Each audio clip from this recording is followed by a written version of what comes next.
মুসলমানদের সবচেয়ে বড় কাজ হচ্ছে বর্তমানে একজন মানুষ হিসাবে, একজন বান্দা হিসাবে, মুসলিম হিসাবে ফিলিস্তিনের গাজা মুসলমানদের জন্য দোয়ায় অবশ্যই তাদেরকে স্মরণে রাখা মুসলমানদের সবচেয়ে বড় বর্তমান নৈতিক এটা দায়িত্ব এবং কর্তব্য। যদি আমি আপনি এই দায়িত্ব পালন না করে আল্লাহর কাছে অবশ্যই কাঠগড়ায় দাঁড়াতে হবে। বদরের যুদ্ধে সংখ্যা কতজন ছিল? আজকে মুসলমানদের সংখ্যা এর চেয়ে কম না বেশি? কত হাজার গুণ বেশি। সেখানে বিজয় হচ্ছে, আর বর্তমান আল্লাহর এই জমিনে 200 কোটির বেশি মুসলমান, এত মুসলিম থাকতে দিনে রাতে তারা কেন তাদের জীবনকে বিসর্জন দিবে? একটা, দুইটা, 10টা, 20টা, 30টা মেনে নেওয়া যায়, এক যুগে বোমা মেরে শেষ করে দিবে, নিজের বাড়িতে নিজেরা থাকতে পারবে না। এজন্য সজাগ হওয়া। রক্তের দাম কি? রক্তের যদি কাজই না হয়, অর্থের দাম কি? অর্থের প্রয়োজনে যদি অর্থ না আসে, তো অর্থ দিয়ে কি হবে? মেধা আল্লাহ তাআলা দিয়েছেন, মেধা যদি মেধার সময় প্রয়োগ না হয়, ওই মেধা দিয়ে কি হবে? এজন্য সজাগ থাকা। করার বহু কিছু আছে। 1 নম্বর, বর্তমান সবচেয়ে বড় করণীয় হচ্ছে দোয়া করা। আমরা দোয়াও করি না। দোয়ার ভিন্ন ভিন্ন পদ্ধতি আছে, দোয়ার স্তর আছে, দোয়ার স্কেল আছে, দোয়ার শব্দ আছে। ইসলাম কতটা বিস্তৃত, প্রশস্ত সময়ে দোয়ার ভিন্নতা আছে, সংকীর্ণ সময়ে দোয়ার ভিন্নতা আছে, দোয়ার পদ্ধতি আছে। আল্লাহর রাসূল কুনুতে নাজেলা পড়েছেন বিপদের সময়, অনেক মানুষ তো জানেই না।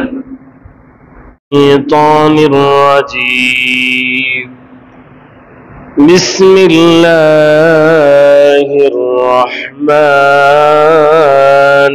রহিম। أفحسبتم أن تدخلوا الجنة ولما يأتكم مثل الذين خلوا من قبلكم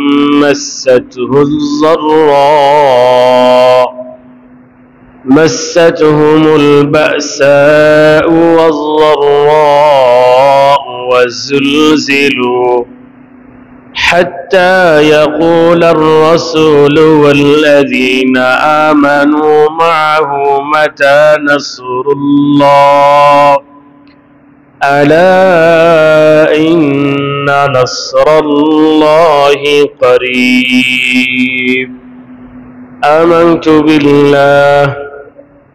وعن ثوبان مولى رسول الله صلى الله عليه وسلم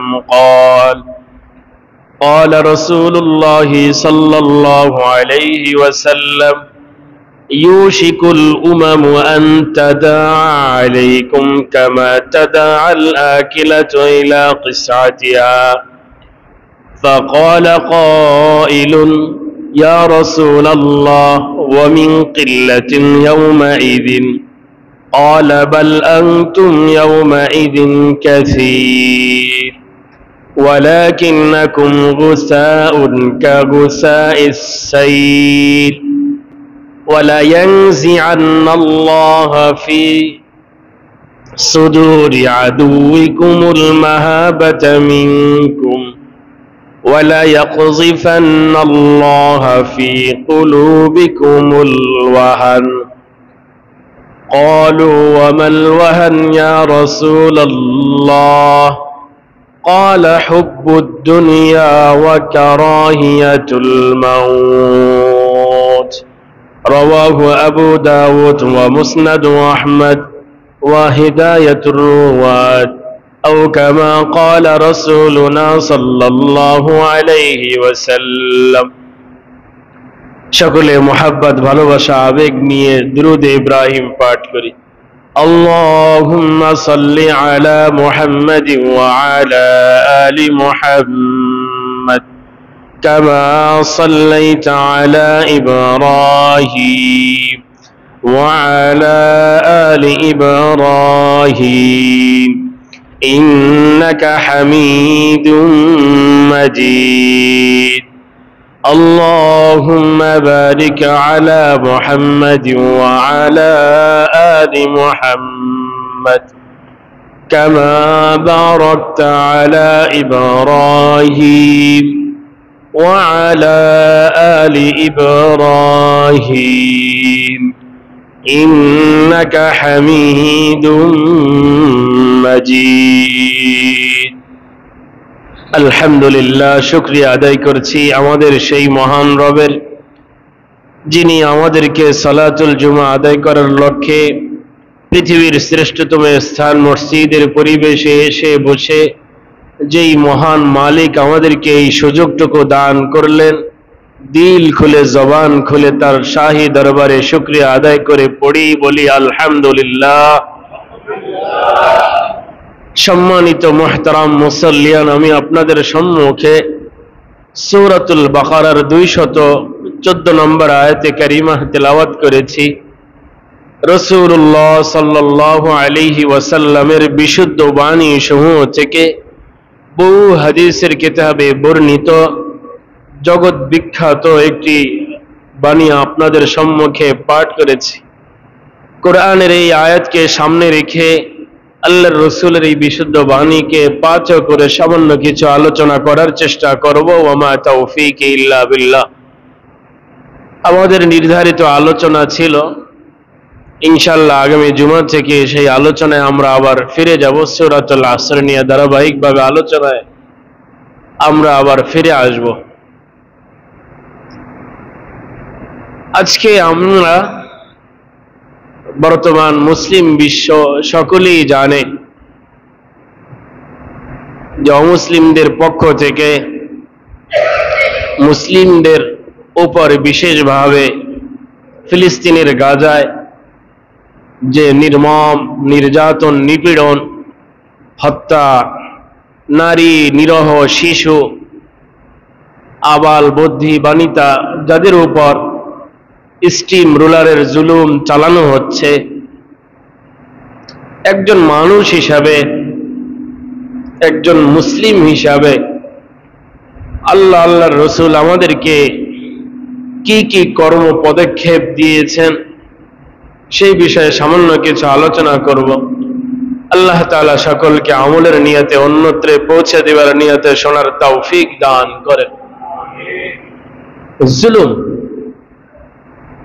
এটা অত্যন্ত ঘৃণিত, সব জায়গায়, সব সময়, সব ধর্মের, সব বর্ণের, সমস্ত শ্রেণীর মানুষের কাছে।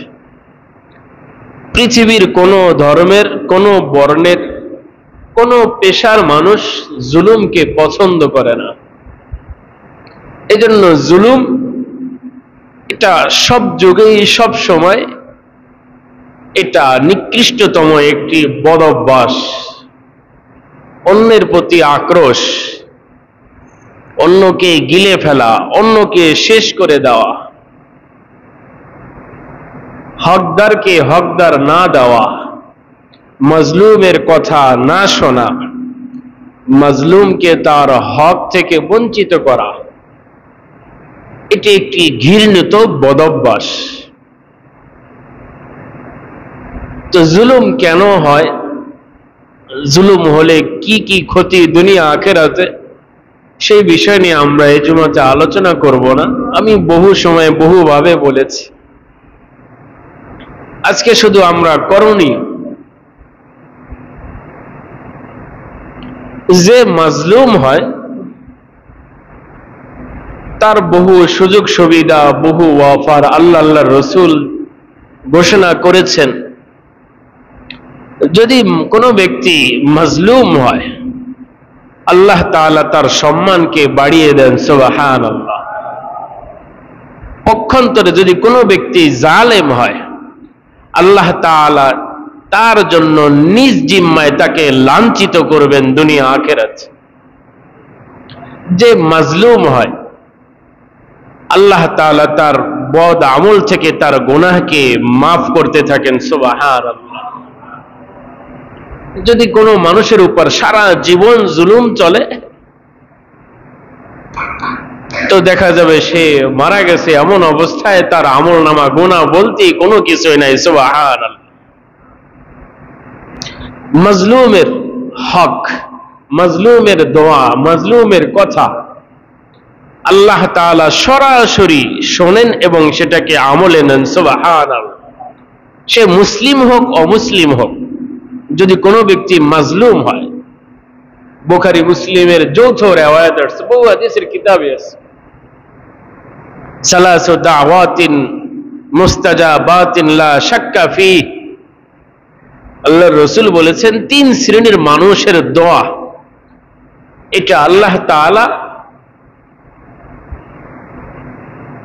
বিলম্ব ছাড়া তৎক্ষণিক দ্রুত আল্লাহ তাআলা এটাকে আমলে নেন, কবুল করে ফেলেন। সুবহানাল্লাহ। এর মধ্যে এক শ্রেণীর হচ্ছে দাওয়াতুল মাজলুম। যদি কোনো মাজলুম দোয়া করে, বহু ঘটনা আছে আমাদের চোখের আশপাশ,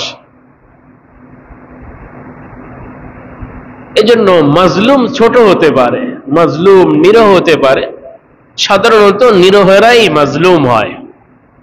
যারা দাপটশালী, যাদের অর্থ কড়ি আছে, মেধা আছে, ক্ষমতা আছে, যাদের প্রশাসন আছে, তারা পৃথিবীর দৃষ্টিতে মাজলুম খুব কমই হয়েছে।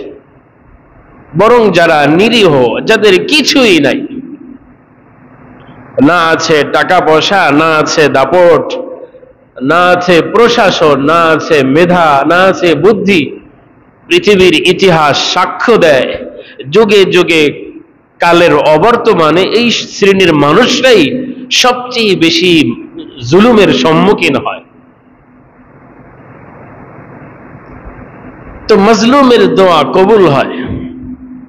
মাজলুমকে আল্লাহ আল্লাহর রসুল ভালোবাসেন, জালেম জুলুমকে আল্লাহ আল্লাহর রসুল সহ পৃথিবীর সমস্ত দামি মানুষ ঘৃণা করে। এজন্য জুলুম করা এটা গুনাহে কবিরা। এজন্য যার জিন্দেগির আমল নামায় যত বেশি জুলুম থাকবে তার আখিরাতের জীবন ততটা অন্ধকারে ছেয়ে যাবে। নাউযুবিল্লাহি তাআলা মিন যালিক। সে আলো খুঁজে পাবে না। এজন্য জুলুমের বাস্তব চিত্র কবর থেকে দেখা যাবে। তার কবর অন্ধকার হবে, পুলসিরাত, হাসর নাসর, মিজান, কিয়ামত, দোজখ। মাজলুমকে জাহান্নামে শাস্তি দেওয়া হবে অন্ধকারের মধ্যে। কে মারছে সে কিছুই দেখবে না। যারা জালেম হবে তাদের জাহান্নামের আগুন হবে কালো, কুচকুচে কালো হবে। আল্লাহ আমাকে আপনাকে সকলকে জুলুম থেকে হেফাজত করুন, আমিন। জুলুম না করা, সেটা আমার প্রতি হোক, সেটা পরিবারের প্রতি হোক, স্ত্রীর প্রতি হোক, মুসলিমের প্রতি হোক, অমুসলিমের প্রতি হোক, কোন আল্লাহর মাখলুকের প্রতি হোক, সব জায়গায় এক কথা। আর যদি দামি মানুষ হয় সেখানে জুলুমের পাওয়ার, জুলুমের ঘৃণাটা আল্লাহর কাছে বেড়ে যায়।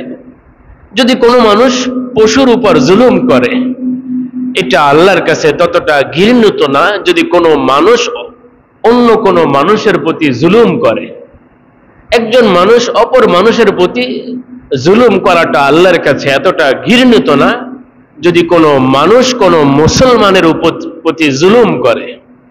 আবার কোনো মুসলমান যদি কোনো নেককার সৎ মানুষের উপর জুলুম করে এটা আল্লাহর কাছে আরো বেশি ঘৃণিত। যদি কোনো মুসলমান কোনো নবীর প্রতি, রসুলের প্রতি যদি জুলুম করে এটা আল্লাহর কাছে আরো বেশি ঘৃণিত। এই জুলুমের বহু বিবরণ আল্লাহ তাআলা বহু জায়গায় দিয়েছেন।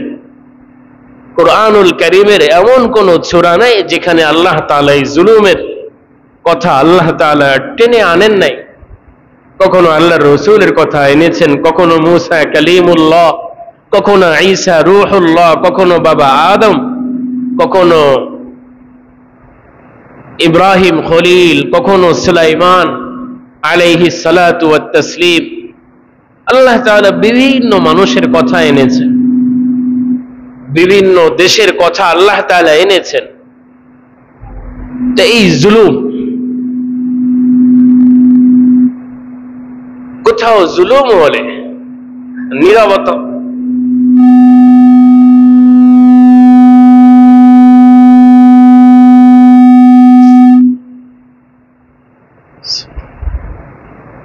তো বলছিলাম কোথাও জুলুম হলে যারা আশপাশে আছে এরা যদি নিশ্চুপ থাকে, সাধ্য অনুযায়ী যদি প্রতিবাদ না করে, এরাও জালেমের জুলুমের অন্তর্ভুক্ত হয়ে যাবে। নাউযুবিল্লাহি তাআলা মিন যালিক। এটাও অন্যায়, এটাও গুনাহ। আমার আশপাশে দেখছি জুলুম হচ্ছে, আমার শক্তি আছে, আমার দাপট আছে, আমার জবান আছে, আমি প্রতিবাদ করতে পারি, প্রতিবাদ করলে আমার কোনো ক্ষতি হবে না।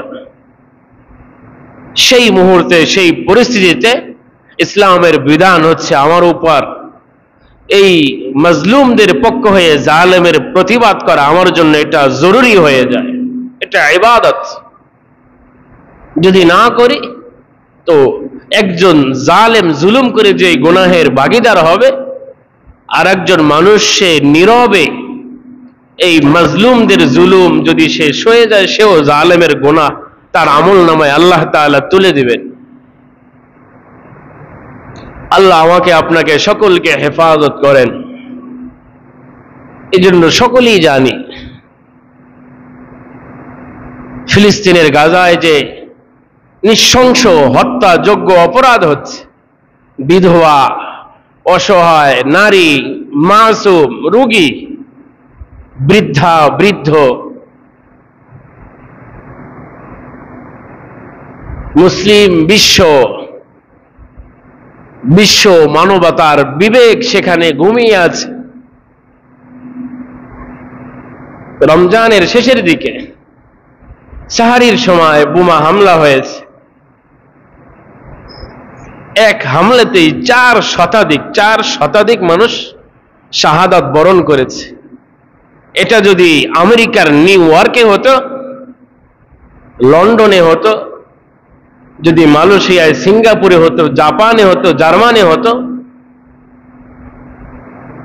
তো সুশীল কুশীল বিভিন্ন দার্শনিক লেখকদের মুখে বিভিন্ন ধরনের বলি উঠত, বের হতো, পৃথিবীর অবস্থা ধমকে যেত এর প্রতিশোধ নেওয়ার জন্য। কিন্তু বিশ্ব অবাক, একসাথে এতগুলো মানুষ শহীদ হয়ে গেল।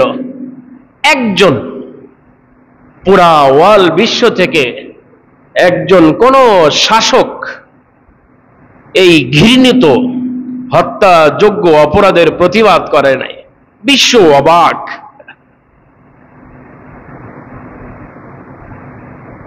আমি সাধারণত অনলাইন আমি খুব পছন্দ করি না। গতকাল আমি দেখছিলাম, একজন আমাকে দেখাইছিলেন যে একজন মাসুম শিশু বোমা মেরে বিল্ডিংকে একেবারে চূর্ণ বিচূর্ণ করে দেওয়া হয়েছে। বাচ্চা জীবিত আছে, কাঁদতেছে। কোনো মানুষ তার আওয়াজ পেয়ে আসছে না, দৌড়িয়ে সামনে যাচ্ছে। কিন্তু আল্লাহ তাআলার একটা মাখলুক কুকুর সেই বাচ্চার আওয়াজ পেয়ে সেখানে গেছে, সেখানে তার পা দিয়ে মাটি সরিয়েছে, সে ওইটার নিচে গেছে, বাচ্চা বের হয়েছে, এরপর কুকুর সেখান থেকে বের হয়েছে। সুবহানাল্লাহ। আল্লাহর বিধান এমনটাই। আজকে তুমি যাকে ঘৃণার চোখে দেখো, সে একজন মানুষের জীবন বাঁচানোর জন্য যোদ্ধার ভূমিকায় আসবে। আরো একটা দেখছি, পিলার পড়ে গেছে, কুকুর পিলারের নিচে আসছে, বাচ্চা বের হয়েছে, এরপর কুকুর ধাক্কা গুতা খাইয়ে পরে বের হয়েছে। আল্লাহ তাআলা তোমাকে আমাকে দেখাচ্ছেন, আল্লাহ তাআলা বহু যুগে দেখিয়েছেন। আসহাবে কাহাফের ঘটনা আল্লাহ তাআলা কুরআনুল কারীমের সূরাতুল কাহাফেও নিয়ে আসছেন। যদি কোনো মানুষ দ্বীনের জন্য, আল্লাহর জন্য নিজেকে যদি একটু কষ্টের সম্মুখীন করে, সে যেই হোক, হোক না সে কুকুর, তার দাম আল্লাহর কাছে অনেক মাখলুকের চেয়ে আল্লাহ তাআলার কাছে বেড়ে যায়। সুবহানাল্লাহ। আল্লাহ তাআলা কুকুর বানিয়েছেন, এই কুকুরের নাম আল্লাহ তাআলা কোরআনে এনেছেন এবং বর্ণনায় এসেছে আল্লাহ তাআলা তাকে মানুষ রূপে আল্লাহ তাআলা জান্নাতে প্রবেশ করাবেন। সুবহানাল্লাহ। আল্লাহর রাসূলের ভালোবাসার জন্য গাছ কেঁদেছে, খেজুর গাছ। আল্লাহর রাসূল মিম্বারে বসছেন, মিম্বার কেঁদেছে। তো আল্লাহ তাআলার মহব্বত তার জন্য প্রকাশিত হয়ে গেছে। সুবহানাল্লাহ। ইব্রাহিম খলিলুল্লাহর ঘটনা সকলেই জানি। এজন্য সাধ্য অনুযায়ী চেষ্টা করা। এই যে টিকটিকি উল্টা করেছে, এই জন্য আল্লাহর অসন্তুষ্ট তার প্রতি। এই জন্য টিকটিকিকে যত কম বাড়িতে মারা যাবে তত বেশি সওয়াব আল্লাহ তাআলা আমার আপনার আমল নামায় দান করবেন। সুবহানাল্লাহ। কারণ কি, ওটা ইব্রাহিম আলাইহিস সালাতু ওয়াস সালামের আগুনের মধ্যে সে ফু দিছিল, টিকটিকের ফুতে কোনো কিছু আসে যায় না, কিন্তু সে আল্লাহর খলিলের বিরুদ্ধে চলে গেছে। এইটা হলো আসল কারণ। এই জন্য টিকটিকিকে ঘরে রাখতে নাই। ডক্টর সায়েন্স আজ বর্তমান গবেষণা করছে, এটা রাখলে মানসিক বহু কিছু রোগ ব্যাধি হয়। এই জন্য টিকটিকি নিধন করা ইসলামের বিধান, সায়েন্সেরও বিধান। তো বলছিলাম জুলুম, জুলুম সহ্য না করা, জুলুমের প্রতিবাদ করা, এটা মানুষের কর্তব্য। আল্লাহর রাসূল নবুয়তের আগেই করেছেন হিলফুল ফুজুল। আল্লাহর রাসূল মুসলিম অমুসলিমদেরকে নিয়ে সংগঠন করেছেন। যে সময় আরব বর্বরতায় ছেয়ে গেছিল, আল্লাহর রাসূল অল্প বয়স, 8 বছর, 10 বছর, 12 বছর মানুষের সাহায্যে তিনি এগিয়ে গেছেন, সংগঠনের পক্ষ থেকে কাজ করেছেন। আজকে পৃথিবীর বিভিন্ন প্রান্তে এই সংগঠনের বহু নামে সংগঠন আছে। আল্লাহ রাসূল প্রতিবাদ করেছেন অন্যায়ের বিরুদ্ধে, সমস্ত নবীরা করেছেন।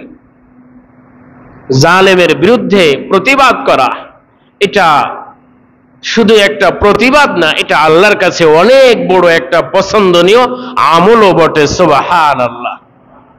আল্লাহ তাআলা বহু জায়গায় এর প্রতিবাদ, এর প্রতিবেদন পেশ করেছে। মানুষ যদি আল্লাহর দ্বীনের জন্য যদি আক্রোশ হয়ে আল্লাহর দ্বীনের জন্য, ওমা কাতাতুম মিন লিনাতিন আও তারাকতুমুহা আলা কাইমাতিন ফাবিইজনিল্লাহ, যদি কোনো মানুষ আল্লাহর জন্য যদি কোনো গাছ কেটে ফেলে অথবা যেটা নাই সেটাকে স্থাপন করে মোহাব্বত, এটা আল্লাহর কাছে অত্যন্ত পছন্দনীয়। তো বলছিলাম জুলুম, জুলুমের প্রতিবাদ করা। এই জন্য মানুষ, মুসলমানদের সবচেয়ে বড় কাজ হচ্ছে বর্তমানে একজন মানুষ হিসাবে, একজন বান্দা হিসাবে, মুসলিম হিসাবে ফিলিস্তিনের গাজা মুসলমানদের জন্য দোয়ায় অবশ্যই তাদেরকে স্মরণে রাখা মুসলমানদের সবচেয়ে বড় বর্তমান নৈতিক এটা দায়িত্ব এবং কর্তব্য।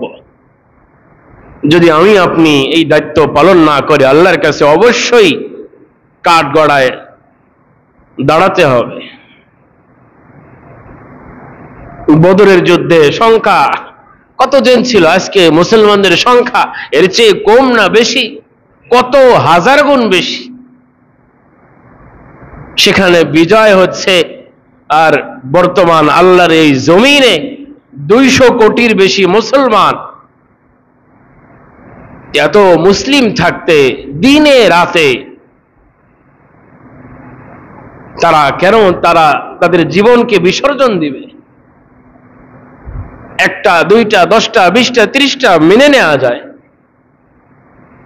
এক যুগে বোমা মেরে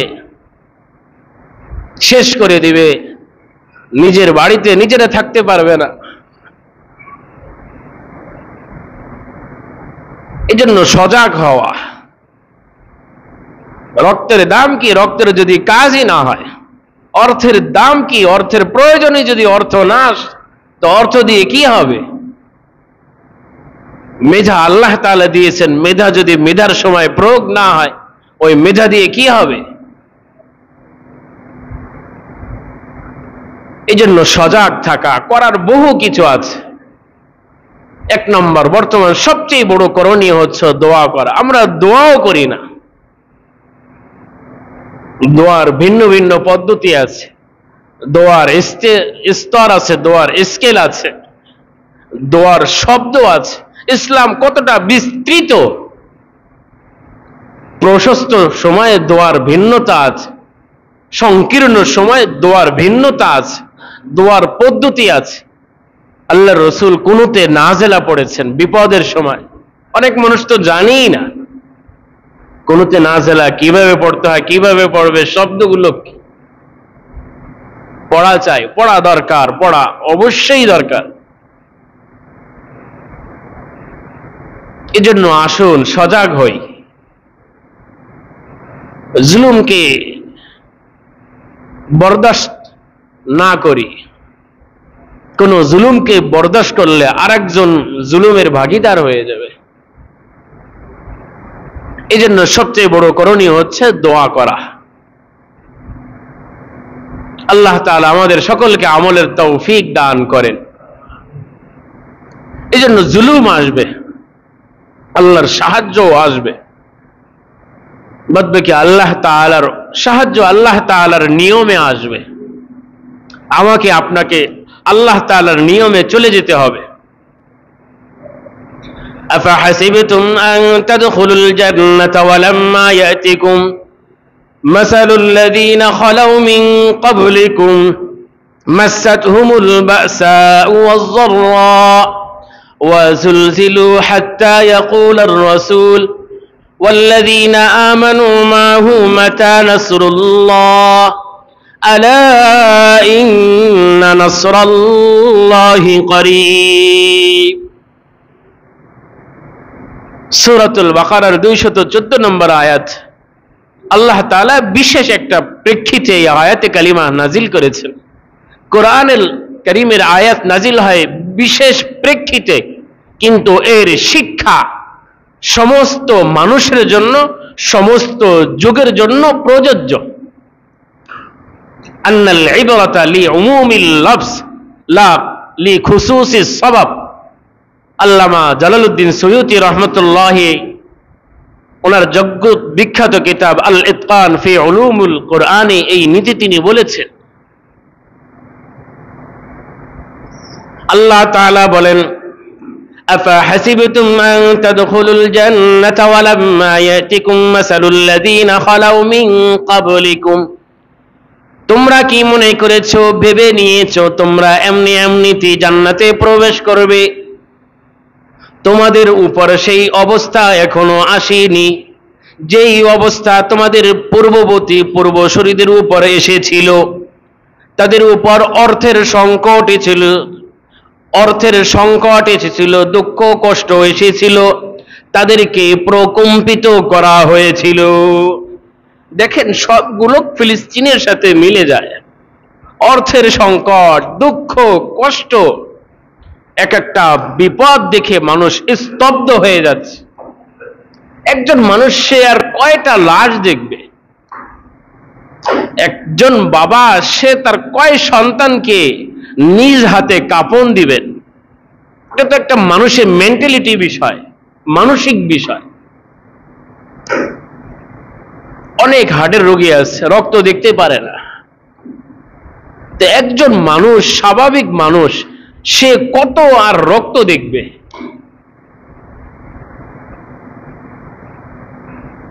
আল্লাহ তাআলা বলেন, এই পরিস্থিতি আসে নাই তোমার উপর, আর তুমি মনে করছো তুমি এমনি এমনিতে জান্নাতে চলে যাবে। না, অবস্থা এত ভয়াবহ হয়েছে, হাত্তা ইয়াকুলার রাসূল ওয়াল্লাযীনা আমানু মাআহু মাতা নাসরুল্লাহ। পরিস্থিতি অবস্থা এতটা সংকটপূর্ণ হয়েছে, এতটা বিপদগামী হয়ে গেছিল, রসুল এবং রসুলের সাথে যারা ঈমানদার সঙ্গী ছিলেন তারা এই কথা বলতে বাধ্য হয়েছে, বলে উঠেছে, মাতা নাসরুল্লাহ, আল্লাহর সাহায্য কখন আসবে? ওগো আল্লাহর রসুল, আল্লাহর সাহায্য কখন আসবে? আল্লাহ তাআলা বলেন, আলা ইন্না নাসরাল্লাহি করিব। যদি পরিস্থিতি এমন হয়, তোমরা কান খুলে মনোযোগ আকারে শ্রবণ করো যে এই অবস্থাতে আল্লাহ তাআলার সাহায্য তোমাদের অতি সন্নিকটেই আছে। সুবহানাল্লাহ, চলে আসবে। আল্লাহ তাআলা ছাড় দেন, ছেড়ে দেন না। দিছেন একজনকে, দিছেন। পৃথিবীর কোন জালেম রেহাই পেয়েছে? একজন মানুষ বলতে পারবে? একজনকেও আল্লাহ তাআলা ছাড়েন নাই। বরং পৃথিবীর ইতিহাস, কোরআন সুন্নাহ এটাই বলে যে যত বড় জালেম ছিল তার পরিণতি আল্লাহ তাআলা তত খারাপ অবস্থায়, দুরবস্থায় আল্লাহ তাআলা তাকে ছো মেরে নিয়ে গেছে। সময়ের ব্যাপার, সময় বলে দিবে। তো এই জন্য আসবে, আল্লাহর নুসরতও আসবে। এই জন্য হতাশ না হও। وأنفقوا في سبيل الله ولا تلقوا بأيديكم إلى التهلكة وأحسنوا إن الله يحب المحسنين।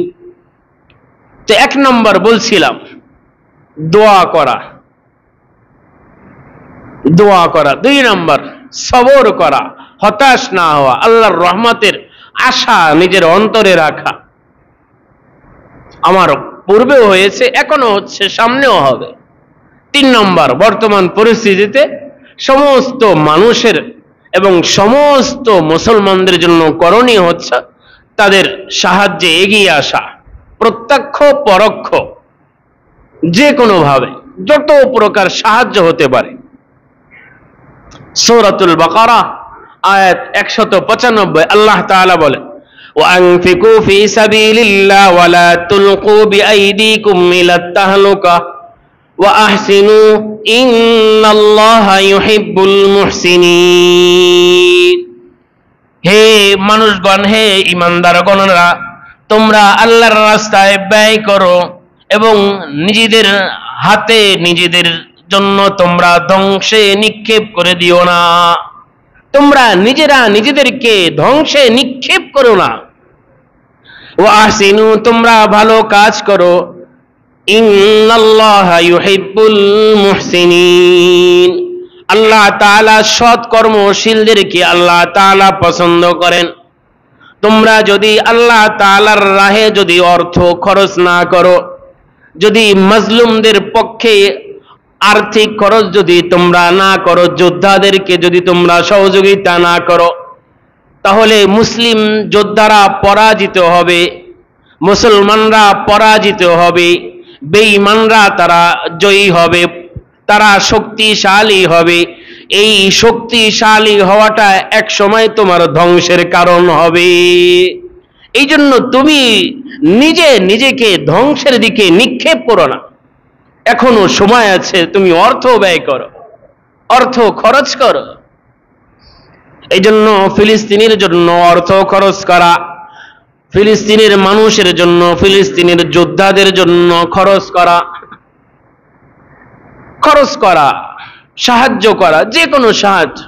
আপনার শক্তি আছে, শক্তি খরচ করেন।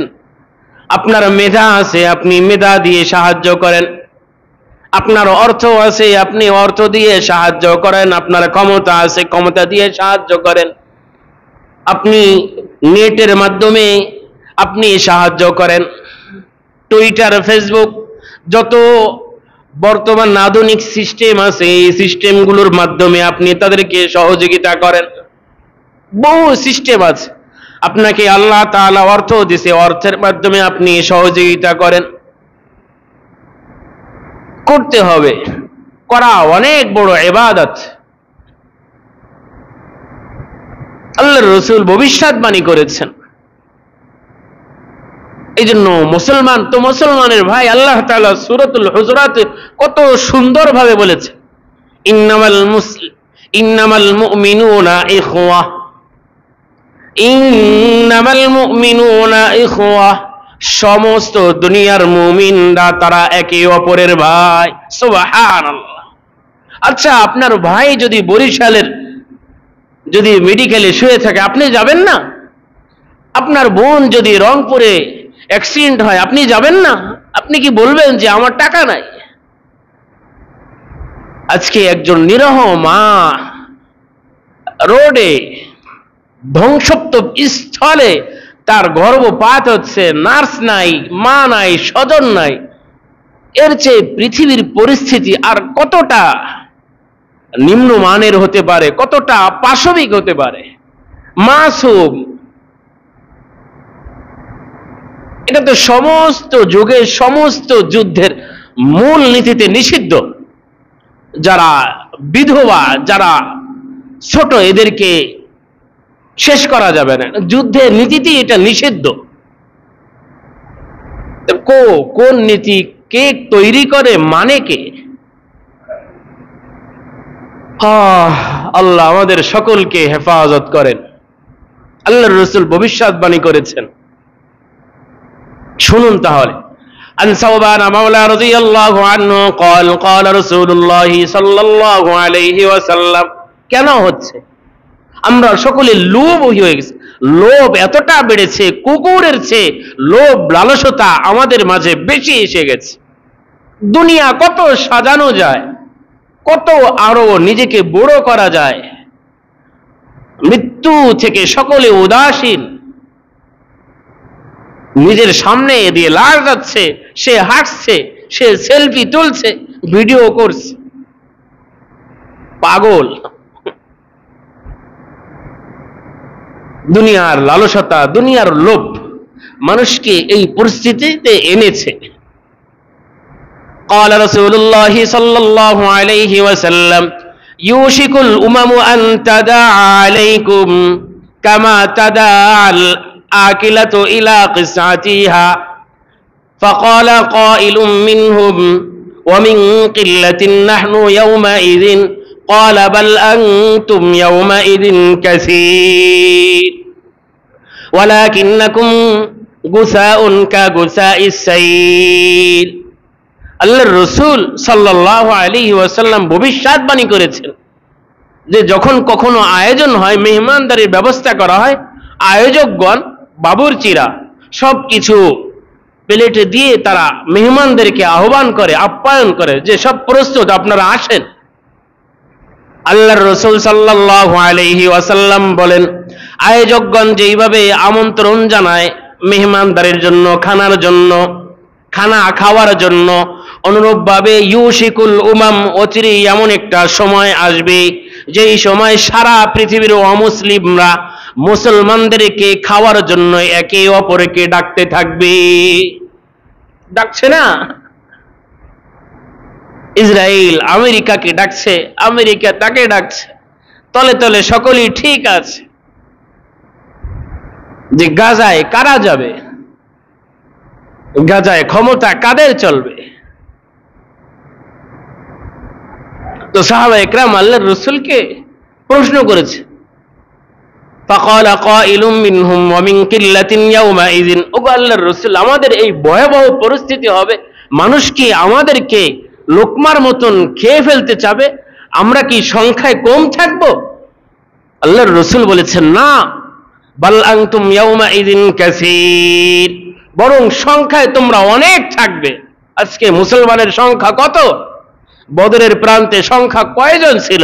উহুদ, খাইবার, তাবুক, হুনাইন, কয়জন ছিল? লাখ ছিল? আজকে কোটি কোটি যুবক। আল্লাহর কাছে তোমাকে জবাব দিতে হবে।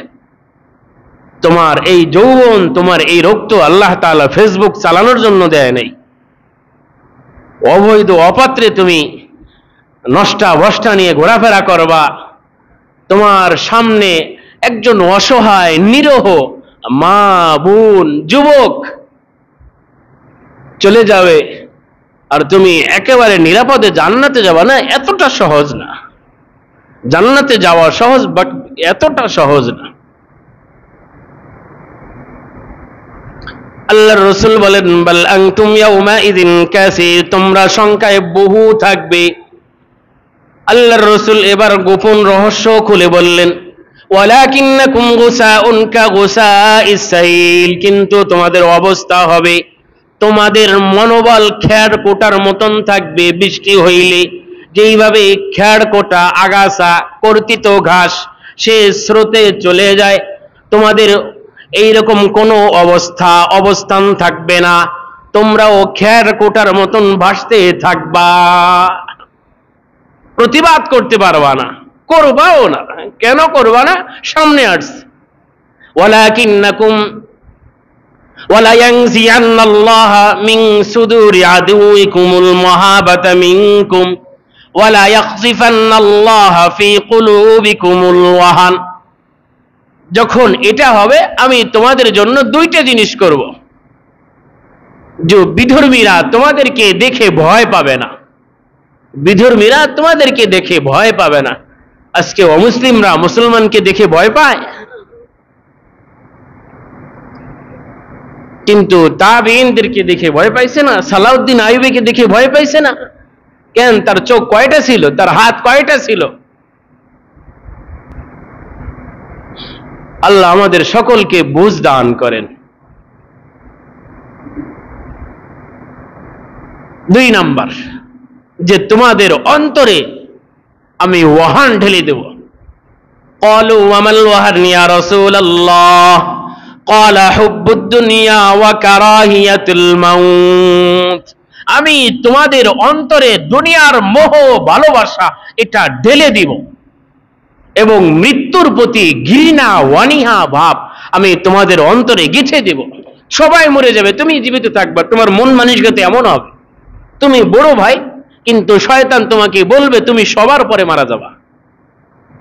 অথচ তার ছেলেও মারা গেছে, কিন্তু সে মনে মনে ভাবে আমি হয়তো একেবারে সবার শেষেই যাব। তো আল্লাহর রাসূল বলেন 2 কারণ, দুনিয়ার ভালোবাসা, মৃত্যুর প্রতি ঘৃণা।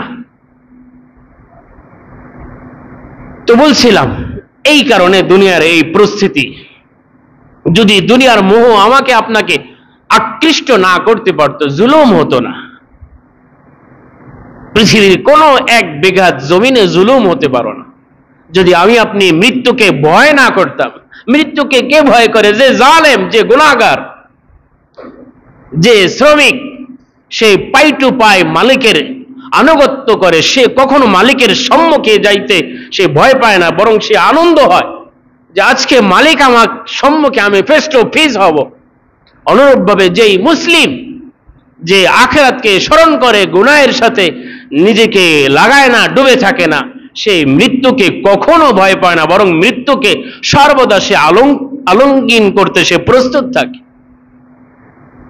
এই জন্য হাজী ইমদাদুল্লাহ মুহাজির মক্কি রহমতুল্লাহ আলাইহিকে জিজ্ঞাসা করা হয়েছে, হযরত আপনি যদি আগামী কাল ইন্তেকাল করেন, যদি জানেন আপনি কি আমল করবেন? তো বলছে আমি গতকাল যেই আমল করছি আগামীকালও সেই আমল করব, আমি বাড়তি কিছু করব না।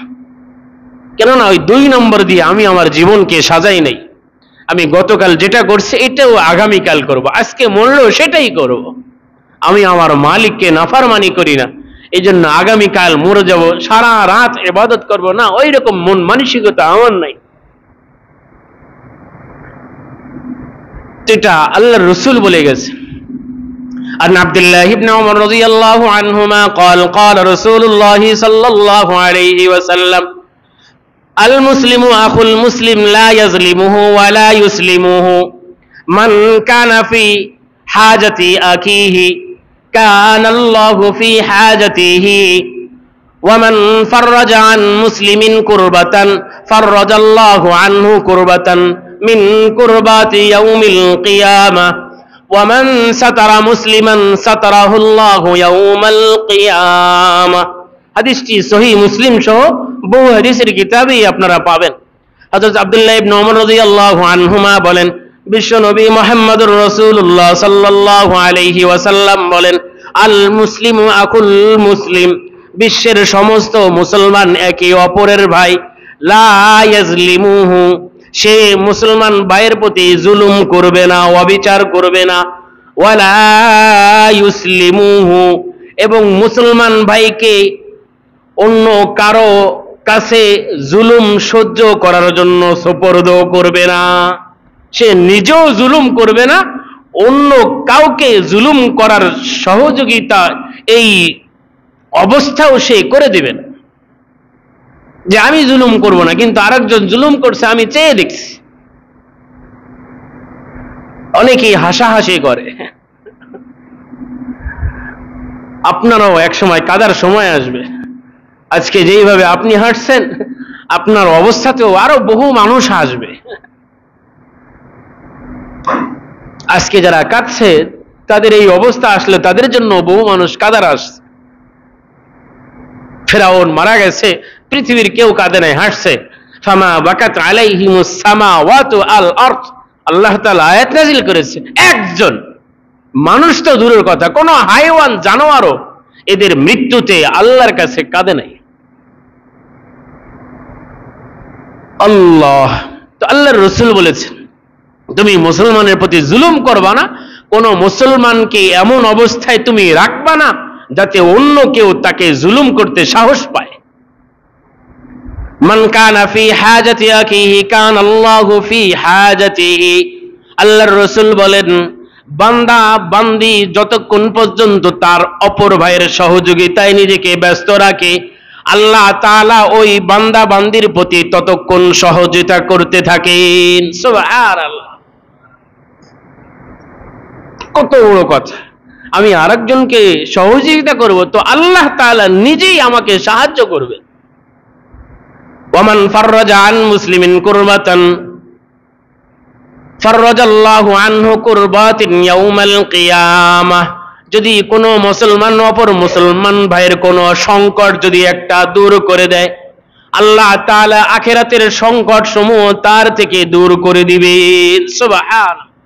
যদি কোনো মুসলমান অপর কোনো মুসলমান ভাইয়ের দোষগুণ যদি সে ঢেকে রাখে, দুনিয়ায় না আখিরাতে আল্লাহ তাআলা তার জটিল জটিল দাগি দাগি গোপন ঢেকে রাখবেন। সুবহানাল্লাহ। এই জন্য লাইফ না, আপনি তার কোনো কিছু করতে পারছেন না, এই জন্য তার চরিত্র নিয়ে লাইফ না, আপনার আখিরাত শেষ হয়ে যাবে। বরং সবর করেন, সে করেছে আপনি সবর করেন, আপনি পেয়ে যাবেন। তো এই জন্য করণীয় বলছিলাম, গাজাবাসীদের জন্য সবচেয়ে বড় করণীয় হচ্ছে দোয়া করা। 2 নাম্বার সহযোগিতা করা। টাকা দিয়েও সহযোগিতা করতে পারি, অনলাইনেও সহযোগিতা করতে পারি, লেখনির মাধ্যমে, কথার মাধ্যমে। টাকার মাধ্যমে কিভাবে সহযোগিতা করব? আমাদের দেশে বিভিন্ন নির্ভরযোগ্য সূত্র আছে, ফিলিস্তিনের এম্বাসিও আছে। আমার জানা হাফিজ হুজুর রহমতুল্লাহ আলাইহির নিজস্ব যে টিম আছে গাজায়, ফিলিস্তিনের গাজায় তারা এখন আছে। আমাদের অনেক ভাই বোনেরা সেখানে দিয়েছেন, আমাদের যতটুকু সহযোগিতা ছিল আমরাও দিয়েছি। আমাদের একটা অ্যাপস আছে মুসলিম বাংলা, অনেকেই ব্যবহার করেন। এখানেও দেখবেন যে গাজাবাসীদের জন্য আলাদা অ্যাপস আছে। আরো যদি আশপাশে জানা থাকে, আমার এই 2টা জানা আছে, যদি নির্ভরযোগ্য সূত্র থাকে, আমি সাধারণ যে কোনো সাদকা মান্য যাকাতের অর্থ দিতে পারি। যে যে অর্থ দেব সেটা লিখে দেব, যাকাত বাবদ দিলে যাকাতের কথা লিখে দেব, দিতে পারি। এটা দেওয়া আল্লাহ তাআলা দিতে বলেছেন। হা আনতুম হাউলাই তুদআউনা লিতুনফিকু ফি সাবিলিল্লাহ ফামিনকুম মান ইয়াবখাল ওয়া মান ইয়াবখাল ফাইন্নামা ইয়াবখালু আন নাফসিহি ওয়াল্লাহু গনিয়্যুন ওয়া আনতুমুল ফুকারা ইন্নাল্লাহা আজিজুন হাকীম। আল্লাহ তাআলা সূরাত মুহাম্মদ আয়াত 38 এ বলেন যে তোমাদের অভ্যাস কি, তোমরা কি করলে?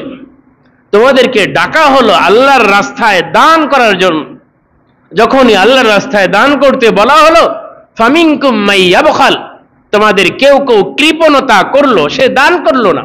শুনে রেখো, ওয়ামাই ইয়াবখাল ফাইন্নামা ইয়াবখালু আন নাফসি, যে কৃপণতা দেখালো করলো, সে কিন্তু নিজের জন্যই সে কৃপণ হয়ে গেল।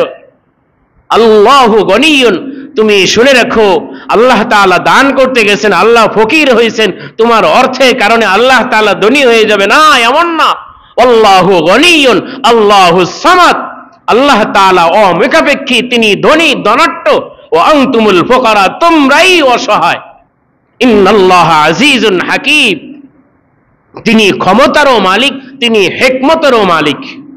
তুমি আজকে আরেকজনের অসহায়, তুমি তোমার অর্থ কম আছে, তুমি 5 টাকা 10 টাকা দিবা, আল্লাহ তাআলা তোমার অসহায়ত্বে এরকম বিভিন্ন বান্দা বান্দীদেরকে আল্লাহ তাআলা তোমার মহব্বতে পাঠিয়ে তোমাকে সাহায্য করবেন। এই জন্য বুড়িমা ওই যে ইউসুফ আলাইহিস সালাতু ওয়াস সালামকে বাজারে উঠাইছে না, ইউসুফ আলাইহিস সালাম বিক্রি হবেন, কে কিনবে? বিভিন্ন মানুষ গেছে, একজন বুড়িও গেছে, তাফসীরের কিতাবে আসছে। তো বুড়ি কিছু পুরাতন কাপড় নিয়ে গেছে। তো বুড়ি বলছে, যেখানে রাজা বাদশারা আছে, আমির ওমরা আছে, মন্ত্রীরা আছে, তুমি সেখানে কিছু কাপড় নিয়ে আস। তো বুড়ি বলছে যে আমার আছে এই জিনিস, তো আমি এটা নিয়ে এখানে উপস্থিত হয়েছে যাতে আল্লাহ তাআলা যদি আমাকে বলে, আমার নবীকে নিলামে ডাকা হয়েছে, তুমি আমার নবীকে নেওয়ার জন্য কি পদক্ষেপ গ্রহণ করছিলা, তো আমি এই কথার উত্তর দেওয়ার জন্য আমি আমার পুঁজি নিয়ে এখানে উপস্থিত হয়েছি। সুবহানাল্লাহ। যে ব্যাং ইব্রাহিম খলিলুল্লাহকে আগুনে জ্বালানো হয়েছে, তো ব্যাং জানে তার ওই প্রস্রাবে কিছু যায় আসে যায়, কিন্তু হিম্মত, ভালোবাসা, আবেগ, আবেগ এটা ভিন্ন জিনিস। আবেগ, ভালোবাসা, মহাব্বত, স্নেহ কোনো কিছু দিয়ে এটার বিচার করা যায় না। আমি তাকে ভালোবাসি, এখানে কোনো নিয়ম কানুন চলে না। ভালোবাসায় নিয়ম কানুন উঠে যায়। নিয়ম কানুন কোখানে? যেখানে ভালোবাসা নেই। যেখানে ভালোবাসা থাকে সেখানে কোনো নিয়ম নাই। আমি আমার রবের জন্য এক সেজদা কেন, লাখো সেজদা দেব কেন? আমি তার প্রেমে আমি পড়েছি, তিনি আমার রব, আমি তার মাখলুক।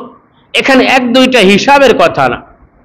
আমার মা আমাকে ভালোবাসেন, আমার মাকে কত দেবে এটা তো তার আমার বিষয়, এখানে আরেকজনের বিষয় না। এই জন্য ভালোবাসা আবেগ। এই জন্য ভাই খুব আবেগের সাথে বলছি, আজকে মুসলিম বিশ্ব আমরা পরাধীন, অসহায়, এত অসহায়, আমাদের চেয়েও হয়তো এই জমিনে কোনো অসহায় নাই। আজকে গরু ছাগলগুলোকে এত অসহায় নাই। একজন গাজাবাসী, ফিলিস্তিনের অধিবাসী হিসাবে যতটা অসহায়, জমিন তাদের, রাষ্ট্র তাদের, কিন্তু তারা থাকতে পারছে না, চলে যেতে বাধ্য করছে। মার লাশ, মা ধর্ষিতা, স্ত্রী ধর্ষিতা, বোন ধর্ষিতা।